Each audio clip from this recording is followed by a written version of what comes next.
Hola, ¿qué tal? Muy buenas noches, señoras y señores. Conforme han ido pasando los días, la alarma ha ido disminuyendo, pero el titular que saltó a los medios de comunicación el pasado lunes era muy preocupante. La carne procesada, es decir, las hamburguesas, las salchichas y los embutidos, la carne procesada produce cáncer y las carnes rojas probablemente también. Decía el titular, hablamos en este caso de la carne de cordero, la carne de cerdo, la carne de vaca.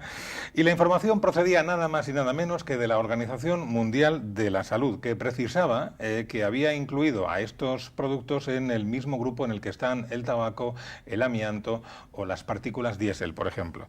A partir de ese momento, naturalmente, la polémica estaba servida y la cascada de reacciones que se produjo y que se está produciendo todavía es monumental. Estamos escuchando multitud de opiniones de expertos sanitarios y también de técnicos de los sectores económicos afectados, quitando hierro a las informaciones de la OMS, pero el director del estudio, el doctor Kurt Streiff, ha salido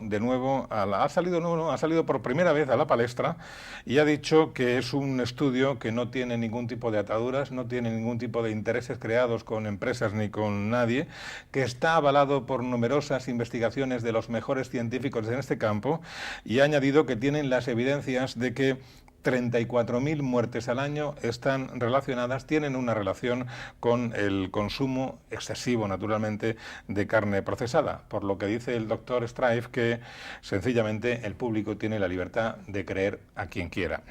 Así que, visto lo visto, lo más conveniente será seguramente no decantarnos ciegamente por ninguna de las opiniones, por ninguna de las corrientes de opinión circulantes, y tratar de instalarnos en el sentido común, que a veces no es tarea fácil.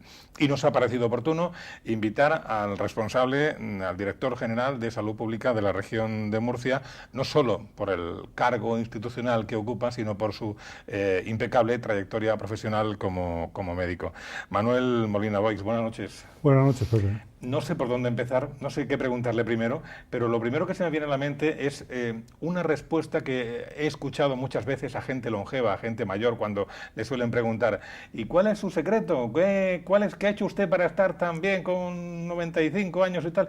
Y he escuchado muchas veces respuestas del estilo de comer poco y comer de todo. ¿Usted qué dice? Pues eso es una virtud de la vejez, la sabiduría ancestral acumulada por la experiencia personal, y que efectivamente, si esto es como todo, o sea, todo en pequeñas dosis es saludable. Ya sabemos que la diferencia entre lo bueno y lo pernicioso, lo bueno y lo tóxico, muchas veces está en la cantidad. Y de hecho, enlazando con el motivo que nos reúne aquí esta noche, es la alarma creada por el famoso anuncio de que la carne procesada y la carne roja producen cáncer. Bueno, esto yo creo que habría que tener muchísimas matizaciones.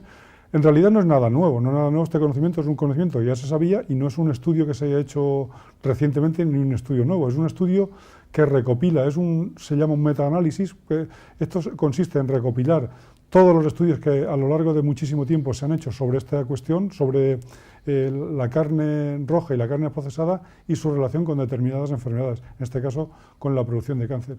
Yo creo que en esto hay que ser muy cauto siempre, hay que ser muy cauto como en todas las cosas, porque yo creo que la relación directa es muy difícil de probar. Es muy difícil de probar porque en la persona humana, en la fisiología de la persona humana, intervienen muchísimos factores. Es decir, estamos condicionados para que se nos desarrolle una enfermedad por muchísimos factores. En primer lugar, por la herencia, es decir, que somos hijos de nuestros padres, tenemos una herencia genética determinada, y sobre esto el ambiente va actuando y va modelando nuestro comportamiento y nuestra manera de responder a determinados insultos de la naturaleza. Es decir, que luego está las exposiciones ambientales, pues exposiciones ambientales a los humos, a los gases, a los tóxicos, a los alimentos. Es decir, en este caso, pues la puerta de entrada al sistema digestivo es una de las que utilizamos todos los días con muchas cosas que comemos, y entonces en esto pues puede haber una gran multitud de factores que determinen cuándo uno se enferma y cuándo no. Es decir, que el precisar que este alimento, una relación directa, para resumir, entre causa y efecto, es muy difícil de probar. Es muy difícil de probar porque esto sería así si todos los días desayunáramos, comiéramos, merendáramos y cenáramos carne roja o embutidos. Si con esta prueba desarrollamos un cáncer, entonces la relación está clara. El ejemplo más claro entre una relación causa y efecto de enfermedad la tenemos, por ejemplo, en el tabaco. En el tabaco está clarísimamente demostrado la relación entre fumar y la broncopatía crónica o el cáncer de pulmón. En el alcohol es más discutible, pero también con la cirrosis hepática y con otros problemas. Te lo digo porque lo han puesto en el mismo nivel. Y esta relación directa, causa-efecto, entre carne roja y embutido, pues no está tan clara. No está tan clara porque intervienen en nuestra alimentación muchísimos otros elementos. Pero incluso por lo que decía usted hace un momento de que el desarrollo de una enfermedad depende de muchos factores en una persona, incluso en el caso del tabaco, usted habrá conocido casos de hombres que han muerto a muy avanzada edad y han sido fumadores empedernidos toda su vida y no han desarrollado ningún cáncer. Y otros que a lo mejor con 40 años el tabaco les ha pasado factura y han muerto de un cáncer de garganta o de pulmón, ¿no? Sí, pero en este caso la relación entre la causalidad sí que está bien demostrada, entre la inhalación del humo y el desarrollo de neoplasias de pulmón. Pero en el caso de la carne yo creo que no está tan claramente demostrada que, insisto en que si fuera una cosa que comiéramos continuamente, pero volviendo quizá a tu presentación, una ingesta moderada, que no tiene que ser porque basándonos en la variabilidad de una dieta bien equilibrada, que es lo principal que tenemos que pregonar aquí, decir por encima de estas informaciones alarmistas que lo que hay que volver ¿no? O continuar con una dieta, digamos, que contenga todos los nutrientes esenciales. De hecho, pues una alimentación como la que podemos tener aquí en Murcia, rica como tenemos en frutas y verduras, sobre todo en legumbres, una alimentación diaria que tenga todos estos nutrientes esenciales, que contenga pan, y luego dejando aparte otros, digamos, menos recomendables, como la carne, que recomiendan, en este caso también el estudio recomienda pues no más de 2 veces a la semana, la carne roja, por ejemplo. Y en la cúspide de la pirámide pues estarían la carne roja, los embutidos, que hay que comerlos con moderación, 1 vez o 2 a la semana, la mantequilla, por ejemplo. Es decir, que todo esto se basa en una cosa que, como tú muy bien has señalado, es muy difícil de sentar, que a veces que es el sentido común. También la verdad es que estamos abocados, quizá un poco por las modas de las comidas nuevas, quizá un poco a la comida rápida, a la comida procesada, y en este caso lo que parece que sí que tiene mucha relación es el tipo de cómo se cocinan los alimentos o cómo se guardan. De hecho, siempre se ha dicho que los ahumados, los alimentos en conservas que no están muy bien guardados, esto puede tener alguna relación con algún problema de salud, pero la relación causa-efecto directa con la carne y el cáncer es difícil de probar, porque además, partiendo de la base de que, por ejemplo, hay nutrientes esenciales en la carne roja como que no obtenemos de otra fuente, como es la vitamina B12, por ejemplo. La vitamina B12, la carne roja es esencial para nuestra alimentación y para nuestro organismo. También ha dicho, la OMS ha dicho, dice, ojo, que nosotros no nos hemos enemistado con la carne, dice que seguimos recomendando el consumo moderado de 2 veces a la semana. Luego puede que estemos asistiendo a un mal entendimiento, a una mala interpretación de una información que yo por otra parte, hombre, yo creo que una organización de la entidad de la OMS no habrá lanzado este mensaje sin tener todos los cabos atados y bien atados. Luego estamos asistiendo posiblemente eso, a un mal entendimiento, mala interpretación de un informe que es muy complejo, ¿no? Sí, el informe es complejo. Ya te digo que está hecho sobre 800 trabajos, o sea, 800 recopilaciones de datos en los cuales pues, se mide la cantidad de ingesta de determinados grupos de población y se ve la proporción de gente que ha desarrollado cáncer en estas situaciones, de cáncer de colon y recto. Estamos hablando de cáncer de colon y recto y ocasionalmente también puede ser cáncer de páncreas o cáncer de próstata, pero fundamentalmente la relación principal la establecen con el cáncer de colon y recto. Y esto pues no es un estudio que se haya hecho original, sino que es una recopilación de muchos años, de muchos estudios en los cuales pues se ve que hay una relación directa entre gente que consume, personas que consumen muchísima cantidad, o sea, está relacionado la cantidad de carne roja que consumen, la cantidad de embutidos que consumen, la cantidad de carne procesada que consumen y la posibilidad de desarrollar un cáncer. Es decir, que a menos consumo, a menos cantidad de consumo, menos posibilidad, porque en esto de la medicina siempre hablamos en términos de posibilidades, de probabilidades, es decir, que volviendo a la cuestión del tabaco, pues la probabilidad de desarrollar un cáncer de pulmón es mucho más alta si se fuma que si no se fuma. Es decir, pero no todos, no existe un 100% de seguridad. Es decir, que la probabilidad y la posibilidad son 2 cosas que van independientemente de una relación lineal causa-efecto. Tú sabes que si te pinchas o si te cortas te sale sangre, es una relación causa-efecto. En esto Puede que sí, puede que no, es decir, que una proporción que ya digo depende de muchísimos factores, pues cómo esté tu organismo, hemos dicho en primer lugar la herencia, la edad, el sexo, la nutrición que tú tengas, es decir, que hay muchos factores que influyen en la fisiología de la persona. Lo que pasa es que, claro, la inquietud que genera entre la población es normal, ¿no? Porque recordemos que hace unos años, con la gripe aviar, se movió otro revuelo. Un poco antes se fue el caso de las llamadas vacas locas, ¿no? Por citar algunos que me estoy acabando ahora de memoria, no me quiero remontar al tema del aceite de colza, que hace ya muchísimos años, ¿no? O si hablamos en el caso de las frutas, pues siempre nos suena, o tenemos la mosca detrás de la oreja, hablando coloquialmente, por el tema de los productos químicos que se echan para combatir las plagas. Al final, el personal se preocupa. Claro, se preocupa y se alarma, porque como sale muchas veces aquí en estos días que estamos leyendo las informaciones en las redes, la gente dice, al final no podremos comer de nada. La verdad es que la moderación y sobre todo el que tengan la confianza en una cosa que ahora desde la salud pública, desde la Dirección General de Salud Pública, pues yo veo que está muy bien establecida, que es el control sanitario de la comida que ingerimos, es decir, que eso está muy bien establecido. Se hacen estudios para antes de llegar desde que salen los productos por ejemplo, de los mataderos o de las pescaderías o de los mercados, que salen en muy buenas condiciones sanitarias. Afortunadamente hay un sistema de inspección muy bien desarrollado y que se analizan y se ve la trazabilidad de los alimentos, se ve las propiedades, se retiran las partidas que obviamente no cumplen unas determinadas condiciones sanitarias establecidas por la legislación vigente, con la Agencia Española de Seguridad Alimentaria. Es un organismo muy bien establecido y yo creo que los consumidores tienen todas las garantías de que los alimentos que están en el mercado, con su etiqueta, con su proporción, con su fecha de caducidad, con su trazabilidad, es decir, con todas las consideraciones, yo creo que con eso podemos estar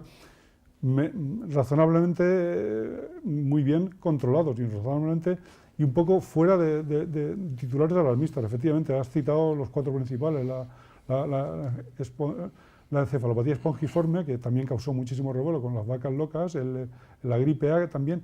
Y todo esto siempre se atribuye a intereses muchas veces espurios, económicos y de multinacionales, pero en este caso yo creo que es la parte contraria, porque en este caso las multinacionales cárnicas y los elementos del sector cárnico, que es un elemento muy importante en nuestro país, pues lógicamente han mostrado su disconformidad con algo tan alarmista.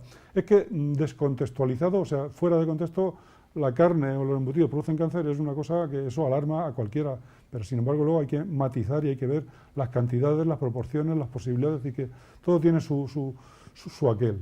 Entonces, de forma general, e independientemente de las circunstancias de salud de cada individuo, las carnes rojas pueden estar en nuestra dieta de forma moderada. Efectivamente, si habla además del estudio, que son más de 50 gramos cuando empieza el riesgo, pues un par de veces a la semana no está mal. Entonces es una cosa que el propio estudio lo señala, que la moderación, y el propio director del estudio lo señala también, que él no está en contra de la carne roja ni de los embutidos, sino de consumirlo con moderación. Tenemos el ejemplo siempre manido de nuestra dieta mediterránea, en el cual pues afortunadamente se pueden contrarrestar la toma de cereales, de legumbres, de verduras, de frutas. Yo creo que esto minimiza un poco los efectos que puede tener otros perniciosos, pero esto sí que es insistir en que la alimentación a base de estos productos yo creo que debe ser la base de nuestra alimentación. La dieta mediterránea pues rica en frutas y verduras y en legumbres y a partir de ahí pues ya con alguna salvedad, que siempre una vez a la semana no hace daño. Yo creo que es una cosa que podemos seguir haciendo, insistiendo también en que la carne roja tiene sus propiedades que no tienen otros alimentos. Y aquí no vamos a cargar ahora contra nadie, pero por ejemplo, a la hora de tomar una hamburguesa o unas salchichas, donde esté la hamburguesa o las salchichas hechas con carne fresca picada en nuestra carnicería de confianza, que se quiten las precocinadas, ¿no? Hombre, los alimentos precocinados tienen además otras peculiaridades que hoy en día por la propia evolución de la sociedad están muy de moda los alimentos precocinados. Los alimentos precocinados tienen el hándicap, entre otros, por ejemplo, el contenido en sal es uno de los principales problemas, pero efectivamente lo mejor es... y luego está el seguir exactamente la cadena de conservación, la cadena de frío, y esto pues muchas veces hay que tenerlo en cuenta, porque eso... indirectamente, a lo mejor no puede acarrear problemas a largo plazo, pero sí, por ejemplo, una cosa que es relativamente frecuente, que son las toxinfecciones alimentarias, es decir, que puede ponerse cuadros de gastroenteritis aguda si no se respetan una serie de normas básicas, si se descongela bien o se descongela mal, si se ponen alimentos cocinados con otros sin cocinar. Es decir, que esto de la alimentación, que es un mundo apasionante, pero que necesita matizarse y efectivamente meterlo en su justo término sin alarmismos y tampoco sin grandes alegrías. Y como tú dices, efectivamente una hamburguesa bien hecha es un placer también, que es una cosa que también se merece el ser humano de vez en cuando. Yo recuerdo un programa que hacíamos aquí en Televisión Murciana hace ya unos cuantos años, con dos grandes profesionales a los que usted conoce, el profesor Salvador Zamora y el doctor Juan Madrid, y ellos decían, lo recuerdo como si fuera ayer, ellos decían que recomendaban encarecidamente a los padres que a la hora de preparar el almuerzo y la merienda de los niños, que no le dieran, no voy a decir marcas comerciales, pero que no le dieran bollería industrial de esta embolsada que venden. Dice, prepárenle ustedes bocadillos de jamón, de chorizo, de salchichón, de queso, que es lo más saludable que hay. Digo yo que el estudio de la OMS no variará esta recomendación de Zamora y de Madrid, ¿no? No, Zamora y Madrid son, sobre todo Juan Madrid es íntimo amigo mío, hemos compartido muchos años en la Risaca como médicos y yo creo que sus recomendaciones siempre son muy acertadas y en este caso efectivamente el bocadillo tradicional pues es una alternativa efectivamente mucho mejor que cualquier otro aspecto que lleve grasas no muy buenas. Entonces el pan tradicional, el aceite de oliva, es una cosa, un alimento básico del cual afortunadamente disponemos en abundancia, y los productos del cerdo de nuestra región, pues qué decir de ellos. En definitiva, somos lo que comemos, que es una frase yo sé que es una frase hecha, pero que muy recurrente y tal, pero somos un poco lo que comemos. Pues sí, y también la otra que siempre cita Juan Madrid, que tu alimento sea tu medicina también. Entonces yo creo que en la variedad es donde está la base de todo, la variedad de comer de todo con moderación, sin pasarnos y sin focalizarnos en una comida. Si el problema, Pepe, está en esto, en que no se puede extrapolar consecuencias de una cosa sola en la cual intervienen tantos factores, y tantos factores son que en nuestro organismo penetran todos los días pues, cereales por la mañana, leche, lácteos, yogures, fruta, verduras, es decir, que eso, establecer exactamente el papel de cada uno, pues yo creo que es muy difícil, yo creo que incluso se puede, a lo mejor es una opinión equivocada personal, que algunos efectos se pueden contrarrestar con otros y en definitiva abogar por evitar la alarma sobre afirmaciones rotundas de que esto produce esto y sobre todo abogar también por una alimentación variada, sana y abundante como la que tenemos aquí en Murcia. A modo de curiosidad simplemente, ¿qué repercusión ha tenido esta publicación de esta noticia en la Dirección General de Salud Pública, en los servicios de oncología de nuestros hospitales? ¿Ha habido consultas, ha habido llamadas, ha habido, en fin, sí, llamadas diciendo, oye, ¿qué pasa con esto? Sí, claro, efectivamente, ha sido el tema estrella de ayer en la Dirección General fue ese, porque efectivamente, sobre todo por parte de los medios de comunicación, que claro, tienen que dar una respuesta al público y el público pues se alarma ante noticias de este cariz que en realidad luego tienes que defender. Claro, tú no estás, o sea, el público profano no está en condiciones de acceder a... Por cierto, que no lo han publicado enteramente el estudio. Yo me he metido Faltan unos meses, creo, para que se publique. Sí, faltaba publicar. Es decir, que es un avance muy corto, porque sale en la revista Lancet Oncology, que yo intenté sacarla ayer, pero sale solamente el resumen, es decir, que lo publicarán dentro de nada. Y insisto en que es un metaanálisis, que es una recopilación de muchos estudios anteriores y en el cual pues, no lo tenemos disponible. Entonces tenemos que un poco que hacer una digestión, nosotros, valga la redundancia, para un poco interpretarlo. Claro, en cualquier caso que no estamos infravalorando el contenido de ese estudio, sino que lo que tratan las autoridades, usted en este caso, es de ayudar a interpretar mejor y evitar alarmismos y preocupaciones que no tienen sentido. Efectivamente, de eso se trata simplemente, el de apuntar una posibilidad que efectivamente tiene sus riesgos, el abusar de estas sustancias, pero si se hace con sentido común, con moderación, pues yo creo que no va a tener mayores consecuencias que las que haya tenido hasta ahora. Y sobre todo eso, muchas veces interpretar los mensajes de los científicos es un poco complejo, y en este caso pues no hemos podido acceder al contenido completo del mensaje porque no lo han puesto a disposición del público.